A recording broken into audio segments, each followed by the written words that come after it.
एहे ल है अब एकछिन तल अब मन्दिरको छेउतिर अब गाउँमा गएर अब के छ यसो केराहरू फलफुलहरू यसो हेरेर यसो किनेर खानु पर्यो। फलफुलहरू खानको लागि अब म अब चाहिँ यसो जाँदैछु।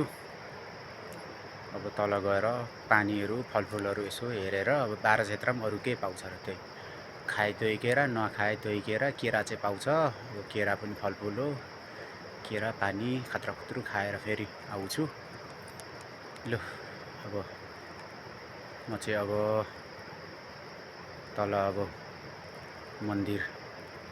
मन्दिरको छेउछाउ दोकानहरू हुन्छ, अब त्यहाँ यसो फल केरा किनेर खाएर फेरि आउँछु। लु यस्तै छ है, के गर्नु। अन्तरात्माको यात्रा, आध्यात्मिक यात्रा टुरिस्ट जस्तो भएर हिँड्नु परेको छ। यस्तै हो। लु तर अब खुसी छु। लु अब भिडियोमा धेरै कुराहरू पनि भनेको छु। अब हामीले जस्तो पवित्र स्थानमा मन्दिरमा अब यस्तो ठाउँमा उहाँहरूको स्थान घरमा आइसकेपछि हामीले ध्यान मात्रै गर्नुपर्छ, माग्नु हुँदैन। उहाँहरूलाई थाहा छँदैछ। त्यही भएर धेरै भक्तजनहरू मन्दिरमा आएर माग्नु हुँदैन, शरण पर्नुपर्छ। कतिले दुःख नगरी नै, कतिले चाहिँ तपाईँको दुःख नगरी नै उनीहरूको कामहरू सफल हुन्छ। कतिले चाहिँ तपाईँको जति दुःख गर्दा पनि काम सफल हुँदैन। यो चाहिँ पूर्व जन्मको कति कुराहरू हामीले लेखाजोखा गर्न बाँकी थियो, प्राप्त गर्न बाँकी थियो, त्यही हामीले पाएको हो। कतिले त सुती पनि काम सफल हुन्छ नि त कसैको त। त्यो चाहिँ उसको उसले पूर्व जन्मको कति अब कुराहरू भोग्न बाँकी थियो, हिसाब किताब गर्न बाँकी थियो। कतिले चाहिँ धेरै दुःख गर्दा पनि कति गाह्रो हुन्छ, प्राप्त हुँदैन। त्यस्तै हो, अब हामीले पूर्व जन्मको मलाई लाग्छ तपाईँको 80-90% त पूर्व जन्मकै फल लिएर आएको छौँ जस्तो लाग्न थाल्यो अहिले चाहिँ मलाई है। 80-90% चाहिँ हामीले पूर्व जन्ममा गरेको फल नै हामीले प्राप्त गर्छौँ कि जस्तो लाग्छौँ, र 10% र बाँकी चाहिँ फेरि अर्को जन्म पनि त हाम्रो आत्माले त पक्कै पनि शरीरीकरण गर्छ, हामीले कस्तो कर्म गरेको छौँ।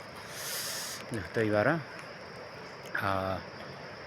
मन्दिरमा, मस्जिदमा, गुम्बामा, चर्चमा जहाँ जाँदा पनि हामीले शरण पर्ने हो।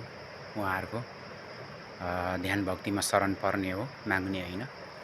माग्नु चाहिँ हुँदैन। उहाँहरूलाई सबै कुरो थाहा छ, कसले के गर्दैछ, के सोच्दैछ, कसले कसको लागि के गर्दैछ, कसको लागि कसले राम्रो सोचिरहेछ कि नराम्रो सोचिरहेछ कि पाप सोचिरहेछ, पाप गर्न खोजिरहेछ कि, सबै उहाँहरूलाई थाहा हुन्छ। त्यही भएर मेन चाहिँ यही हो।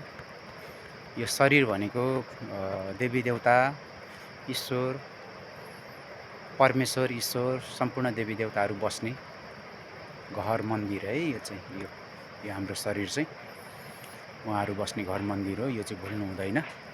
त्यही भएर नराम्रो सोच्नु हुँदैन, गर्नु हुँदैन, सत्यमा बस्नुपर्छ, सत्य बोल्नुपर्छ भनेको कारण त्यो हो। लु अब चाहिँ मैले झोलीतुम्बी बोकेर चाहिँ अब झोलीतुम्बी तल अब गएर यसो के छ फलारहरू खाएर अनि एकछिन बसेर एकछिन फेसबुक पनि चलाउँछु, यसो सबै कुरा हेर्छु। अनि त्यसपछि फेरि आएर तपाईँको अब रातैभरि ध्यान तपस्या गर्छु। बिहान एकछिन त सुत्नुपर्छ, फेरि बिहानै उठेर चाहिँ तपाईँको सप्तकोशी र कोका नदीको सङ्गममा बिहान जहिले पनि नुहाउनुपर्छ। बिहानै उठेर नुहाइधुवाइ गर्नुपर्छ। ध्यान तपस्या 1 घन्टा जस्तो म त्यहीँ गर्नुपर्छ। गर्दै गर्दै गर्दै गर्दै ठ्याक्कै यहाँ आइपुग्दाखेरि योसँग कति 6 ठाउँ कि 5-6 ठाउँ 7 ठाउँ कति हुन्छ। अनि त्यही भएर अहिले तर खुसी छु। हरेक चिजको अभावले त सिकाउने हो। पीडा, अभाव, विगत होइन, दुःख सबैले त मान्छे परिपक्व हुने, सबैले त गल्ती, हरेक कुराहरूकोले त मान्छेलाई सिकाउने हो, परिपक्व हुँदै जाने हो। गल्ती गर्नु नराम्रो होइन, गल्तीबाटै सिक्ने हो। फेरि गल्ती चाहिँ गर्नु हुँदैन। गल्ती भनेको एउटा पाठ हो, त्यहाँबाट सिक्नुपर्छ। एकचोटि गल्ती भएपछि त्यहाँबाट धेरै कुरा सिक्नुपर्छ, सिकेर फेरि गल्ती गर्नु हुँदैन भन्दै लु अब चाहिँ म अब तल यसो फलार खानको लागि जाँदैछु। जाने बेलामा पनि एउटा भिडियो बनाइहालेँ।